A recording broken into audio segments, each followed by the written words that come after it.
आइए स्टूडेंट्स, हम लोग मैट्रिक्स पढ़ने जा रहे हैं। ठीक है, ये हम इसी कोचिंग में पढ़ाते हैं। 11th 12th NDA इंजीनियरिंग और BCA की तैयारी कराते हैं। सिर्फ मैथ पढ़ाते हैं। हाँ, यदि आप पटना के स्टूडेंट हैं तो एक बार ज़रूर आइए यहाँ। ये मेरा नंबर है, यहाँ पे मेरा बैच चलता है। यहाँ पे फिजिक्स केमिस्ट्री मैथ तीनों चलता है, लेकिन मैथ हम ही पढ़ाते हैं यहाँ पे। और हम जितना भी क्लास में पढ़ाते हैं क्वेश्चन 12th क्लास में, सारा का सारा क्वेश्चन, यूँ बोले तो मैक्सिमम क्वेश्चन परीक्षा में ज़रूर रहते हैं।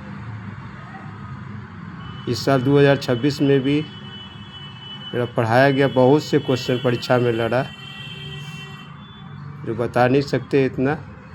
हम जितना भी क्वेश्चन क्लास में कराते हैं, सारा का सारा क्वेश्चन इम्पोर्टेंट होता है, इसलिए आप लोग इससे फ़ायदा लीजिए,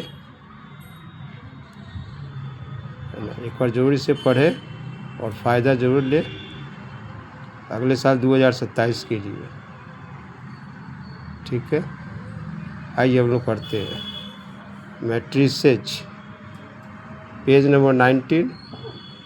सबसे पहले पढ़ेंगे जीरो मैट्रिक्स, या जीरो मैट्रिक्स को हम लोग नल मैट्रिक्स भी बोलते हैं, है ना।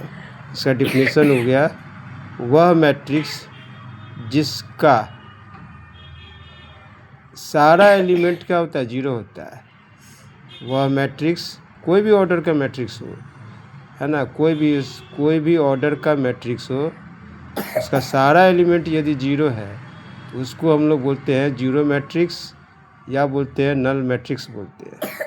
ठीक है, ऑब्जेक्टिव क्वेश्चन पूछता है, यही आपको लिखा रहेगा, ये पूरा लिखा रहता है। A matrix A equal to इतना is said to be zero matrix if, और ऑप्शन में आपको ये रहेगा भरने के लिए, ए आई जे बराबर जीरो, इसको बोलते हैं फॉर ऑल। ये है ना, भी लिखा हुआ है उसको कांटे में है, इसको बोलते हैं फॉर ऑल, सभी के लिए, है ना, सभी के लिए। ये ऑप्शन में रहता है, इसी में टिक मारना रहता है। जीरो मैट्रिक्स को हम लोग बड़ा सा जीरो लिखते हैं, इससे डिनोट करते हैं। नॉट वैल्यू जीरो, ये वैल्यू जीरो नहीं है, समझ गए। इसका जीरो मैट्रिक्स का ये नोटेशन है, ये इसको थोड़ा हम लोग बड़ा करके लिखेंगे। देखिए ये मैट्रिक्स, देखिए इसका सारा एलिमेंट जीरो है, ये भी जीरो मैट्रिक्स है। इसका भी देखिए सारा एलिमेंट जीरो है, ये भी जीरो मैट्रिक्स है। इसमें भी सारा एलिमेंट जीरो है, ये भी जीरो मैट्रिक्स। इसका भी सारा एलिमेंट जीरो है, ये भी जीरो मैट्रिक्स। इसका भी सारा एलिमेंट जीरो है, ये भी जीरो मैट्रिक्स। इसका भी सारा एलिमेंट जीरो है, ये भी जीरो मैट्रिक्स। इसका भी सारा एलिमेंट जीरो है, इसको कहेंगे जीरो मैट्रिक्स। ठीक है, चलिए अब हम लोग पढ़ते हैं अपर ट्रायंगुलर मैट्रिक्स। अपर ट्रायंगुलर मैट्रिक्स, सबसे पहला काम है, अपर ट्रायंगुलर होने के लिए स्क्वायर होना जरूरी है, स्क्वायर होना चाहिए। क्या होना चाहिए, स्क्वायर मैट्रिक्स होना चाहिए। ठीक है, इसको हम लोग ऐसे बोलते हैं, वह स्क्वायर मैट्रिक्स जिसके प्रिंसिपल डायगोनल के नीचे का सारा एलिमेंट जीरो होता है। वह स्क्वायर मैट्रिक्स जिसके प्रिंसिपल डायगोनल के नीचे का सारा एलिमेंट जीरो होता है, उसको हम लोग बोलते हैं अपर ट्रायंगुलर मैट्रिक्स बोलते हैं। वह स्क्वायर मैट्रिक्स जिसके प्रिंसिपल डायगोनल के नीचे का सारा एलिमेंट जीरो होगा, उसको कहते हैं अपर ट्रायंगुलर मैट्रिक्स कहते हैं। ठीक है, एक बार फिर से बोलते हैं,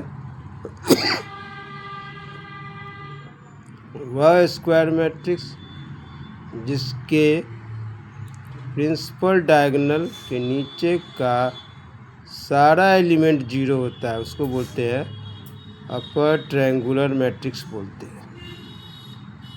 ऑब्जेक्टिव क्वेश्चन पूछता है, लिखा रहेगा ये matrix A I J N by N का मतलब हो गया ये दोनों सेम है ना, सेम रहेगा, इसका मतलब हो गया स्क्वायर मैट्रिक्स है। ठीक है, इसको हम लोग अपर ट्रायंगुलर कब कहेंगे, जब ए आई जे बराबर 0।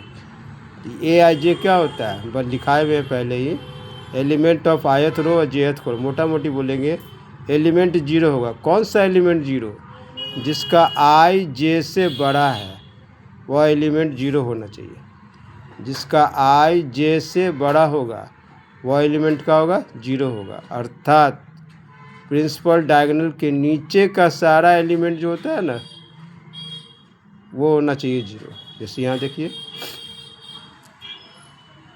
ये देखिए A21 ये कौन सा एलिमेंट है, A21 यानी second row first column, second row first column है ना। ये हो गया आई, ये हो गया जे, ये इससे बड़ा है ना तो ये 0 होगा। इससे का ये जो करा है उसी के अनुसार लिख रहे हैं। ये कौन सा एलिमेंट है, तीसरा रो पहला कॉलम, A31। आगे वाला देखिए पीछे वाला से बड़ा है ना, आई ग्रेटर देन जे क्या कहता है 0 होगा, यही कह रहा है 0 होगा। जिसका आई जे से बड़ा वो एलिमेंट का होगा 0, 0 हो गया। अब ये देखिए A32 ये हो गया आई, ये हो गया जे, आगे वाला आई पीछे वाला जे, ये इससे बड़ा है ना, कौन सा क्या होगा ये 0 होगा, ये कह रहा है 0 होगा।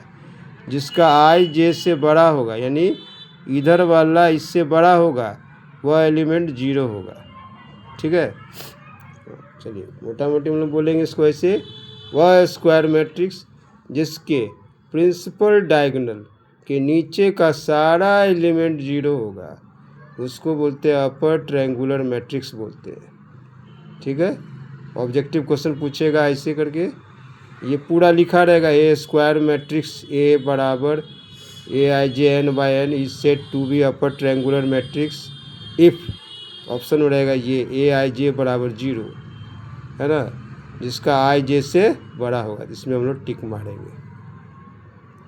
ठीक है, हम लोग आगे बढ़ते हैं।